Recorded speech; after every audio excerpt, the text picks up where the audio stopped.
Football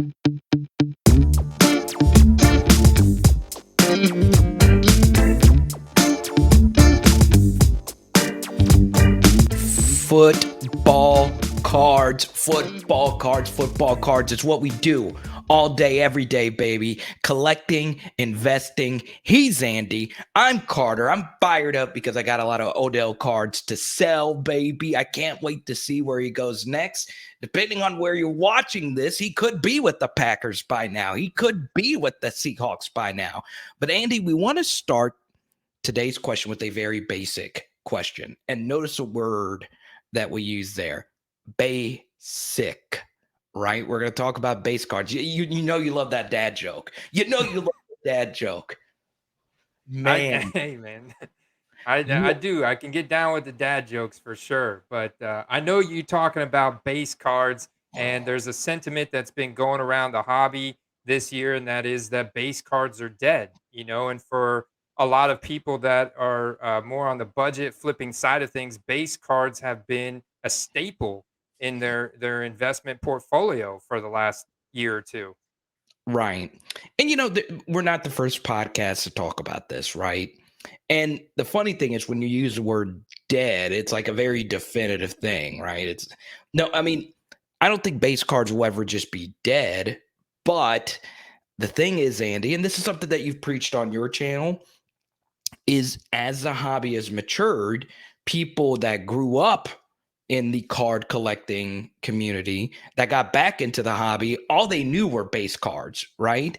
And they didn't know that in the modern day that you have all these parallels and numbers, and that existed before, but it's just far more exotic now, to for lack of a better word.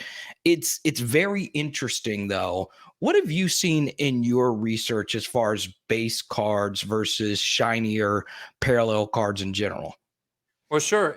And I would say first and foremost, it really depends on which year of cards you're investing in. Because when you go back in time, like we talked about, that was what we knew growing up in the '90s. That was really it. I mean, there's base cards, there's very few parallels and inserts, and then you fast forward to 2000s, and you look at a guy like Adrian Peterson or Aaron Rodgers, from the mid 2000s, or even Matt Stafford 2009, and there still wasn't a lot of parallels, and their base card is you see a lot of transactions on that card because there's just not a ton of those listings of the base card, and you still see the base chrome card, having more a higher value to it, a higher investment value to it.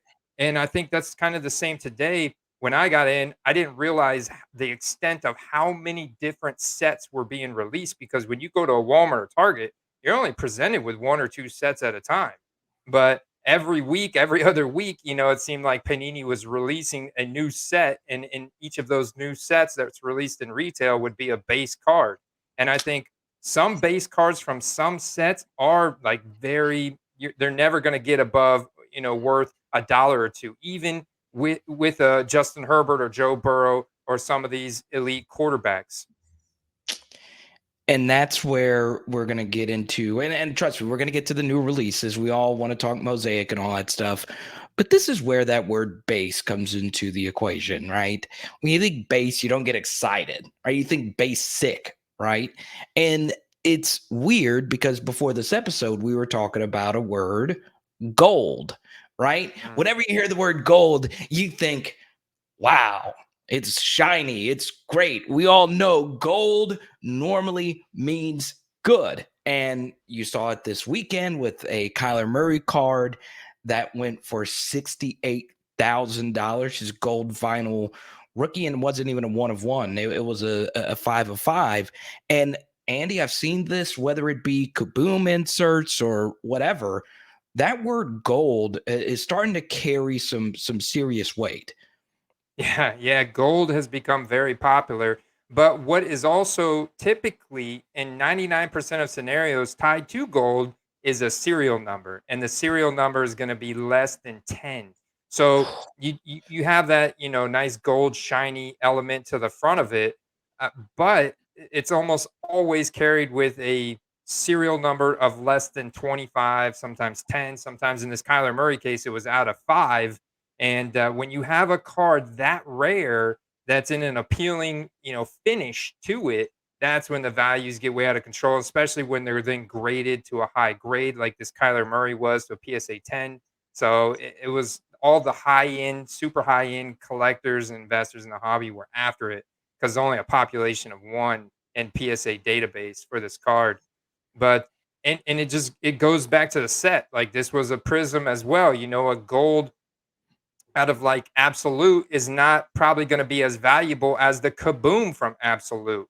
Right. And when you look at different sets, they each have like their super iconic card that you want to target that's going to have the highest value associated with it because it's going to be the most desired within the hobby. But then you look at a base card from Absolute. I mean, they load that product up. Last year, you could get a fat pack of Absolute, and you'll pull 20 rookies out of it, base rookies. And with that many printed, they're just never going to really jump out of that tier of being worth a dollar or two. You're always going to find those, even though they got a rookie card logo. They're always going to be in that dollar or two bin, and unless maybe 20, 30 years down the road, they become scarce at some point for some reason, then maybe, but you got to have that scarcity element to the card for it to really take a significant jump in resale value. And the thing about gold cards is they're always going to have demand, right? Because look, if you're a professional athlete, you're going to have at least 10 diehard fans out there.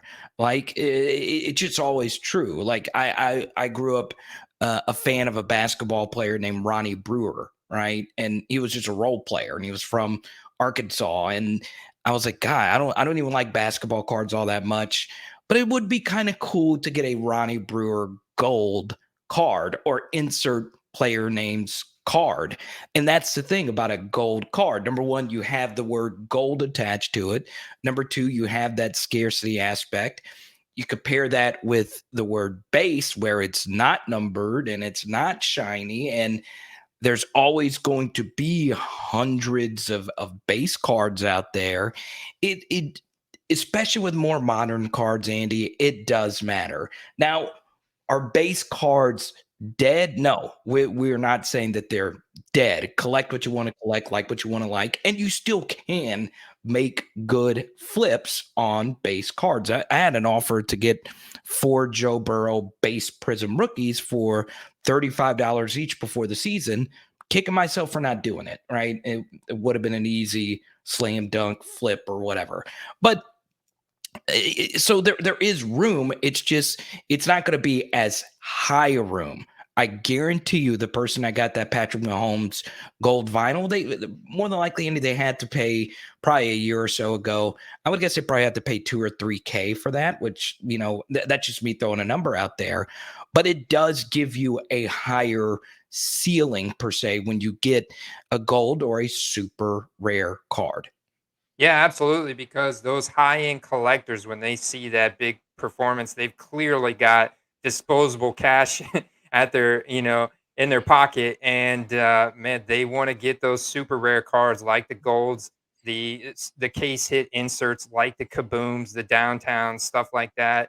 And they're willing to reach for these cards in a lot of cases too, because you go on there looking for a Kyler Murray gold vinyl out of 5, chances are it's not that's only going to be the only one that may be the only one that pops up for several years if you think about it. These super high end collectors are putting them in their collection.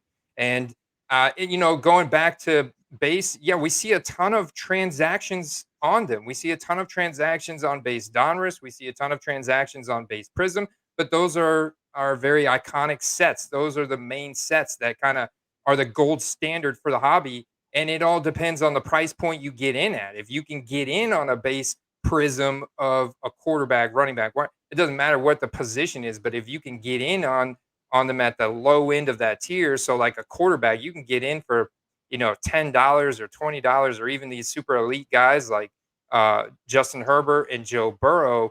Even though they had a significant elevated print run on their base Prism cards, if you can get in for 20, $30, man, that's a good investment because base Prism, that's still the gold standard in the hobby. Absolutely. So understand that so much of what you do oftentimes comes down to your price point, but I am a believer, and you just know me personally, Andy, from when we talk. I am a believer in letting people know that numbered cards and just rarer cards are just better. They just Mm. are. And I know you feel that way as well. There's some people out there that still prefer the base card, right? That's what they grew up on, right? Um, the famous Mickey Mantle card isn't a numbered card per se. So, a lot of people just grew up with not worrying about serial number, not worried about autos or patches or anything like that. I am the opposite. I do, I'm building my Tyrann Matthew set right now. I'm super collecting Tyrann Matthew.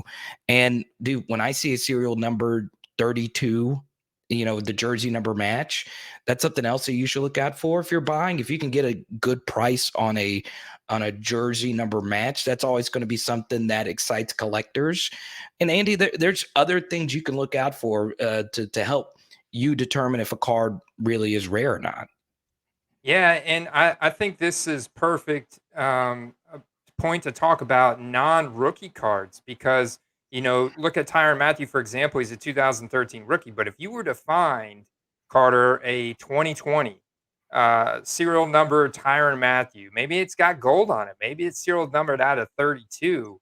Would you be willing to pay an elevated amount for that card just because of those factors, because of the Yeah. rareness, because of the aesthetics of it, and the little details around the serial number, right?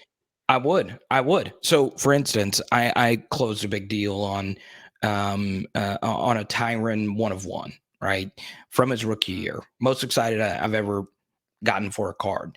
But to sweeten the deal, I was able to negotiate and get a 1/25 tie dye Tyron Matthew in his Chiefs uniform, right? Because he played for the Cardinals, the Texans, and the Chiefs. So there's always going to be collectors out there like me that aren't just. I mean, I'm mostly interested in rookie cards, but people want cards of other players and different jersey numbers as well. So, here's a good example of it. And we talked about this recently. That guy Roth Cards, right?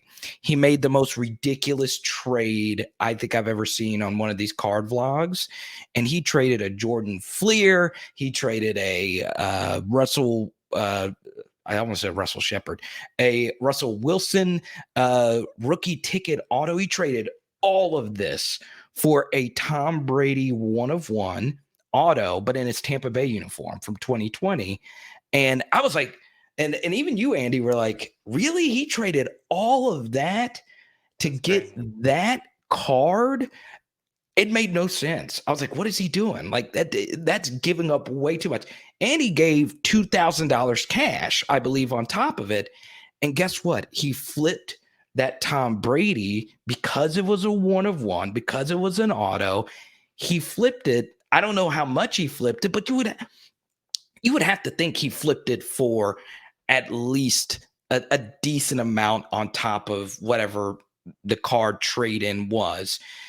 And that's the thing. A Tom Brady super collector out there would want that 1 of 1 card in his Tampa Bay uniform. So also keep in mind that even though it's not a huge thing, the rookie cards will always run the hobby, but players and new uniform cards are also something that you would have to take into the equation. So the more rare card you have, the more leverage you have in card negotiations when you sell it, the more interested buyers. And look, the NFL, there's millions of fans out there that are fans of different players. There's always going to be a super Matt Stafford collector out there. Even if he's not the most, he's not a Tom Brady level player. So always understand that. I mean, it's tough. It's really hard to get 1 of 1s. It's really hard to get gold cards. And look, you got to really scour. You can't just look at eBay. You can't just look at ComC. You got to really put in the work to find those cards. And some more often than not, Andy, even if you have to overpay just a little, in the long term, it's just worth it because you have one of the rarest cards. Which, if you have a base card, it doesn't, I don't know. I don't feel the same special way when I have a base card. That's it, man. Collectors and investors, they want to feel like they've got something special. When you're really dedicated to a player, uh, whoever it is that you look up to in your sport, you want to have a card that is special. And so if you've got that, and you can kind of control that little corner of the hobby, you can almost name your price. And we've seen this happen over and over again, and that's where the best ROIs come from. So I would set your filters, or check your filters to make sure they're not just set at rookie cards. And this is something that I'm trying to get better at, because I've been so focused on rookie cards, but now I'm understanding that it's about special, it's about scarcity, and it's about putting myself in other people's shoes and thinking, the type of players and the different players that there's going to be super collectors for, and why, and then looking at their whole gambit of cards across their, all of the sets of all the years available. And that really opens things up. And then you can find some cards going in auction that are super rare. They're going under value, but that's an immediate flip opportunity, because you get it in auction at super low. You get it, you put that sucker in a one touch and list it in a buy it now format, and then you're looking at making some nice profit.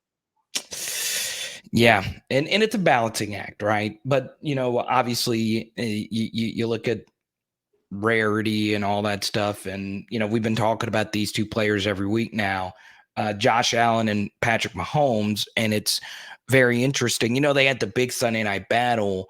But, Josh Allen played the worst game of his career this past weekend against the Jaguars, where they lost.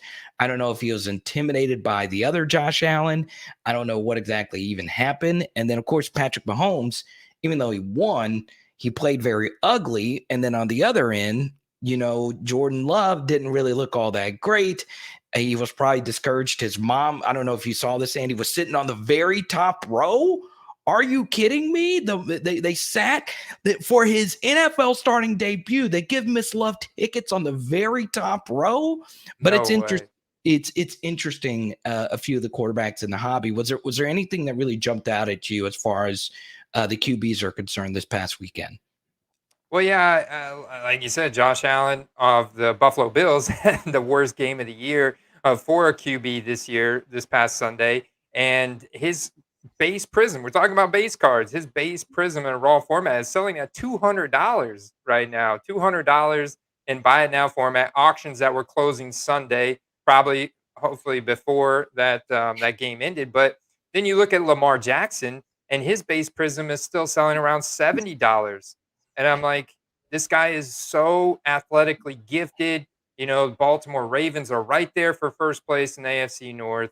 I don't get it. I think his cards are undervalued. And Oh man.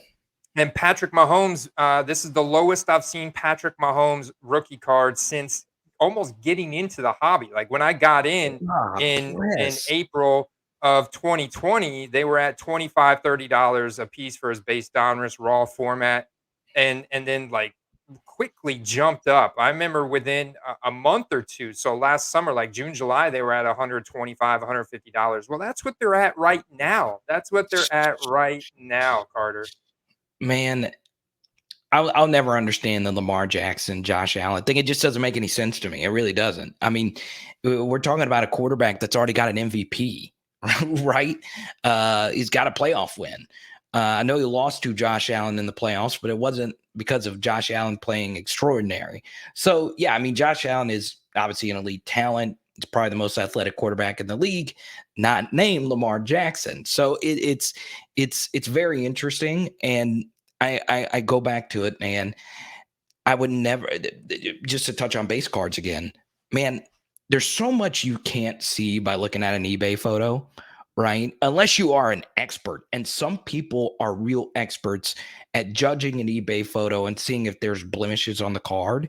I just, if we're talking raw cards, raw base cards, I would never spend an extraordinary amount of money on a base card unless I am at a show and I can see it myself.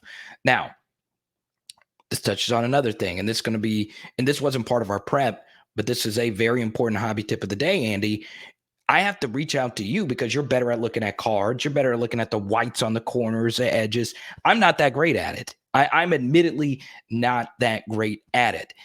It takes a while to understand what a good raw card looks like. If you're just now getting into it, man, I would stay away from buying a Patrick Mahomes raw card for 700, $800, whatever you can get it at now, because man, it's a little bit different than when you buy a slab where the grade is a grade, right, Andy? Very true. And so that's a perfect tip that you kind of alluding to is if you are going to buy a raw card like this, do your best to find one in a graded format, even if it's a 9, that's fine because the difference between 9s and 10s are very minute surface details.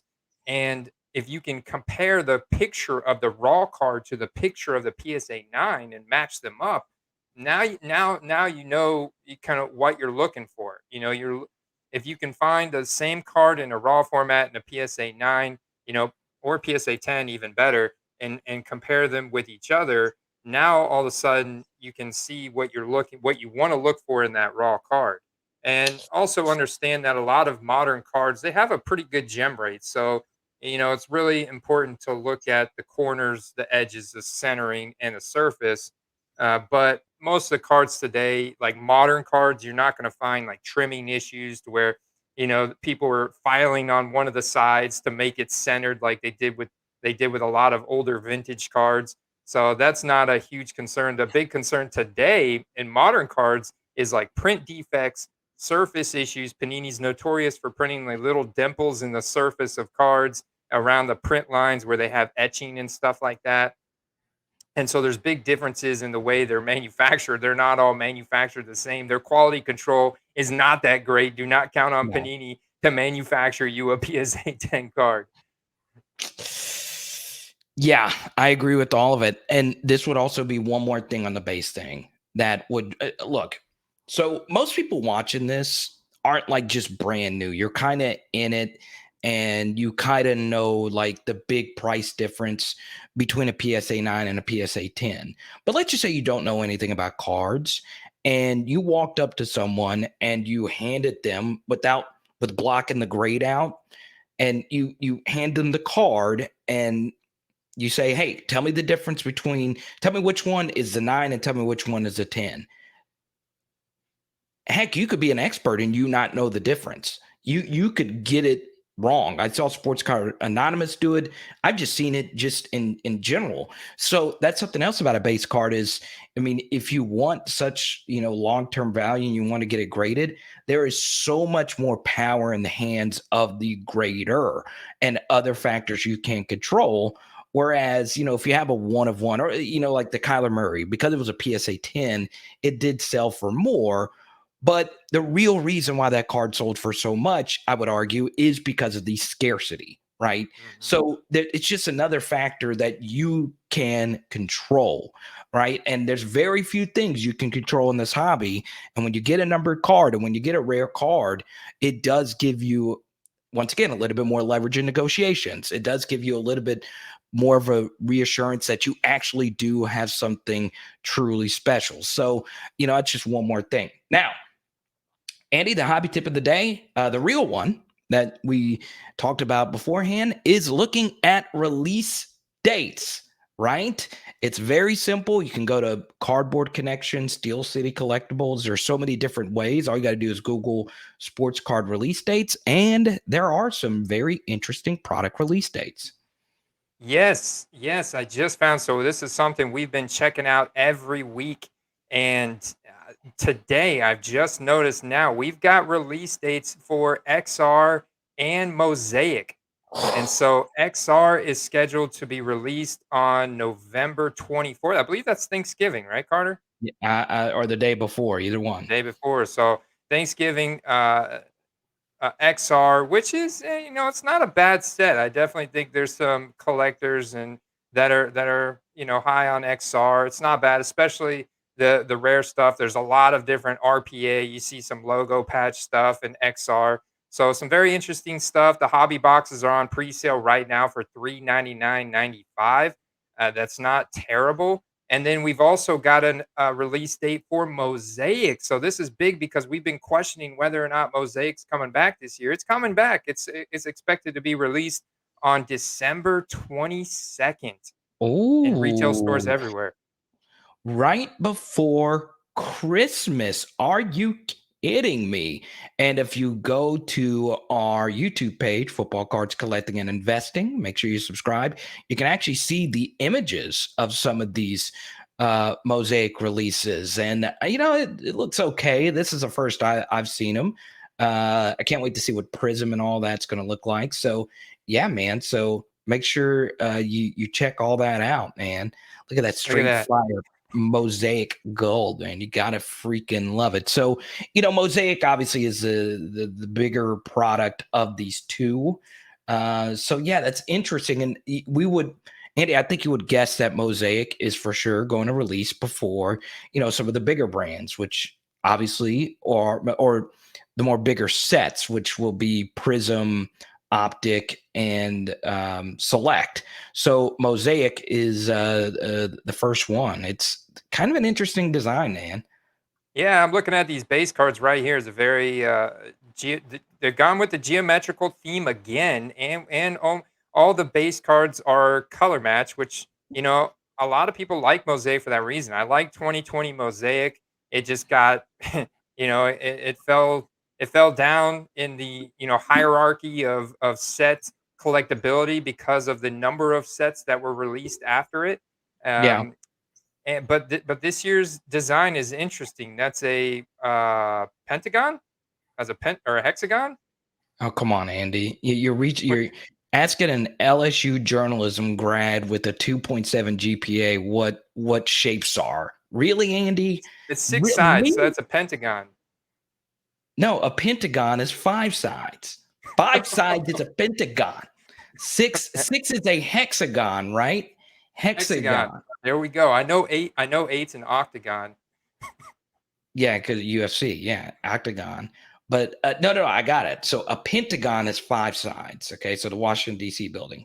Then hexagon is six, and I think seven is heptagon. Right. This is the hard hitting card analysis that you get here Mm. on the QuestCast, but still the designs are really, really cool. So the big takeaway is make sure you check release dates because that does affect prices, right? It really does because the Trevor Lawrence Jaguar rookie cards that are out now, such as Certified. I got to shout out Heroes for Sale. He believes Certified in the long term. We'll touch on this a little bit longer on on an episode. Heroes for Sale, a really good hobby channel. Good friend of mine, Adam, makes an interesting point about Certified in that a lot of their cards are numbered. So he thinks maybe down the road that those cards will be worth a little bit more than what they are now. But still, certified's already out. But here's the thing. If you are holding certified rookies, once Mosaic comes out, the Trey Lance certified card that you might have, the Zach Wilson certified card you might have, whoever you have, it's just not going to be worth this much. Right, Andy?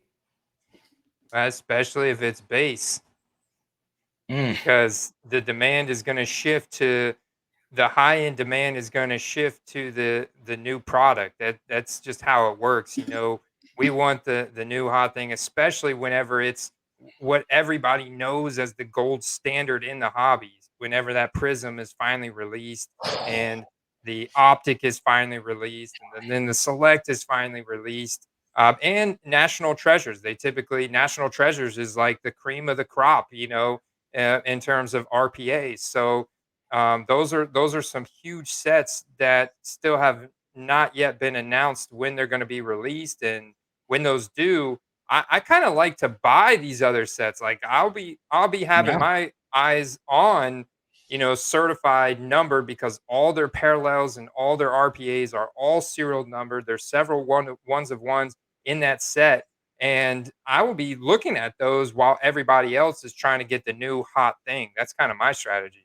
That's mine too, right? So kind of be a set after the fact, right? Don't rush unless, once again, this has always been my rule.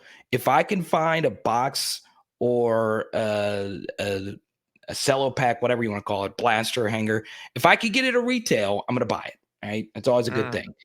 But I'm not going to buy it for the resale price. It just doesn't make sense. They'll always go down, unless, of course, it's Prism, because it's just such a gold set that has really big time long term value as far as wax is concerned. So I would always work a set behind unless you could just get it retail right off the line, which once again has been increasingly rare. It's really, really hard to do. So always keep that in mind when it comes to new releases, because the price is always going to be the highest when the cards are released. So that's obviously very important. Now, Andy, as we wrap up this episode, before we get in our play of the day, you've been killing it on the YouTube channel, posting out some really good content. Is there anything else that you've seen in the hobby or the past week or so that has really stood out to you? Oh man, oh man, we've talked about some really good topics today, really important topics, you know, and I'm excited to hear the play. I know Odell Beckham Jr. is getting ready to go to somebody, like you talked about at the beginning of the show, whether it's the Green Bay Packers or the Seattle Seahawks or the Kansas City Chiefs. Who knows? I don't know, man. But he's getting ready to go somewhere within the next day or two. So I would think this is like the end of the line. If you want to try and buy low on Odell Beckham to flip, like an immediate flip, you may still be able to do that in some auctions that are closing right now, some listings, buy it now listings, stuff like that. Because we know we're going to see a demand spike. As I think it's almost guaranteed we'll see a demand spike when he is signed by one of those big name teams. Play of the day. So my play of the day is I'm going to wait a week or so to see what actually happens with Odell prices. And I know this because I have a lot of Odells. I mean, I have a fresh face rookie. I have the silver prism. I just have a lot of Odell, and I bought all of it in a really cheap lot about a year ago. So I got all the probably 10 prism Odells for about $60, right? And I might sell the silver prism for that price before this. So that would obviously be a good move, right? And I just knew this because I knew how popular Odell is and how many fans he has out there. That doesn't mean he's necessarily a good wide receiver. We don't know that at this point. So my play of the day sometimes comes down to it doesn't matter how good a player might actually be. It's what his hype could potentially be. So even though last week we recorded the emergency episode on your main channel, and I said I'm a little skeptical of Michael Thomas's future, I got to shout out JJ Bama, right? Who said, heck yeah, when Michael Thomas goes to a new team, the hype is going to be ridiculous. And I agree. In the episode, I kind of was like, no, I don't know if I want to do Michael Thomas or whatever. I actually agree with that. And if the Odell prices do what they can do, there's no reason to think that Michael Thomas can't do the same. And you have to think this through, Andy, from just a football fan. The likelihood that Michael Thomas returns to the Saints next year is going to be probably low. I think they'll work something out to where he can go to a new team. I don't know if the relationship is going to be repaired. I don't know if playing with Jameis Winston is something that's really going to excite them. And one thing that excites fans are trades. So let's just say Michael Thomas this offseason goes to the Kansas City Chiefs. Are you kidding me? Do you know what his prices would do? It would go to the moon. It really would. So that will be my play of the day. I would wait to see if Odell prices do actually just go crazy. And then I would find that next wide receiver I think that could move. And that could be Michael Thomas. That could be Allen Robinson. That could be anyone, really. So that would be my play of the day for today. I like it, man. I like it. I'm gonna go back even further, even more, an older wide receiver than that. I was actually I've got a couple guys in mind. This is something that I also think about when a lot of people are distracted and their eyes are drawn to these players that are breaking out. Like Nick Chubb just had a big week, and James Conner. and a couple other quarterbacks, and like Justin Fields is the best he's ever looked last night on Monday Night Football against the Steelers. And I'm going to guys that have been out the last couple weeks with injuries, but that are on big teams with big quarterbacks that are definitely going to be in the playoffs. And the first guy that jumps out at me is DeAndre Hopkins from the Arizona Cardinals. 2013 rookie DeAndre Hopkins, incredible knack for catching the ball in the end zone, and I mean making huge plays. I love that guy's story and everything about him. And he's a 2013 rookie, just like Tyrann Mathieu. That was the first year that Select was manufactured, and I love that 2013 Select product. I see a closed auction here that was just a few weeks ago for DeAndre Hopkins. It's a Select Gold numbered out of 10 that closed for $650.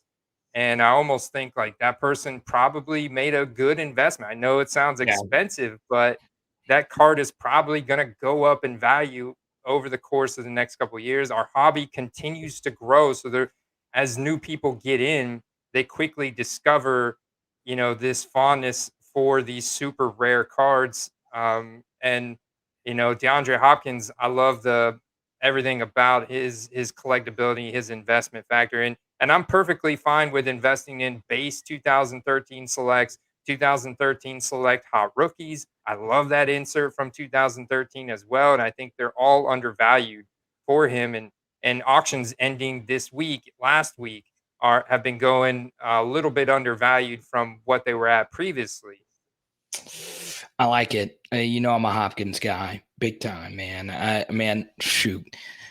There's so many. We brought his name up a few times on this channel. There's so many cool Hopkins and Julio Jones cards that I see like on Planet Fatness channel. I just see it. I mean, they look cool. And both of those guys are going to probably be in the Hall of Fame as well. So that's something else that's very interesting about those two players in particular.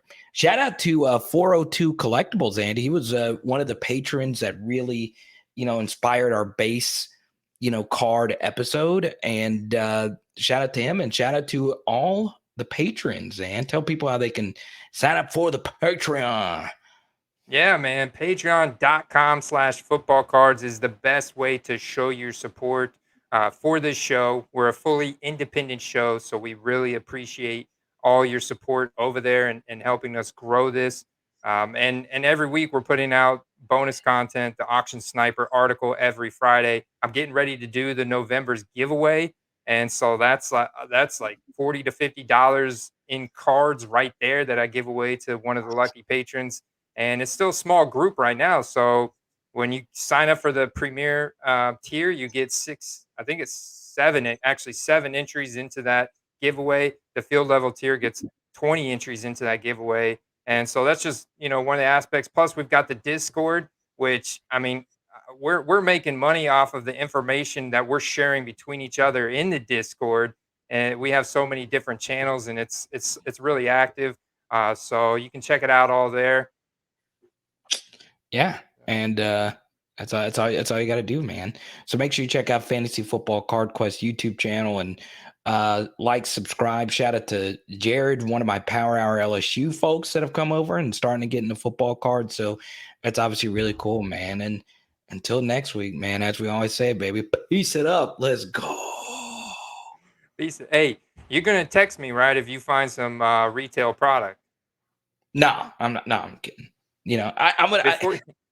If I find, what's funny is I went to the store recently, and I found one box of Optic NBA, and I regret buying this. I'm serious, and I know we've already one more little nugget here at the end that we should include about the retail stuff is retail football boxes are going to be up. They just are. The prices have already gone up. I remember going to the store and I just did a price check on a WNBA box. And I like the WNBA Prism products. I think they really do look cool. But I did a price scan on it, and for one WNBA blaster, after tax and all of that, it came out to like $37 for one blaster of WNBA. And that is absurd. So make sure you keep an eye out on that. But of course, Andy, I'm going to text you and send you a retail box, baby. Let's go. Let's go. I don't know a single WNBA player. Peace.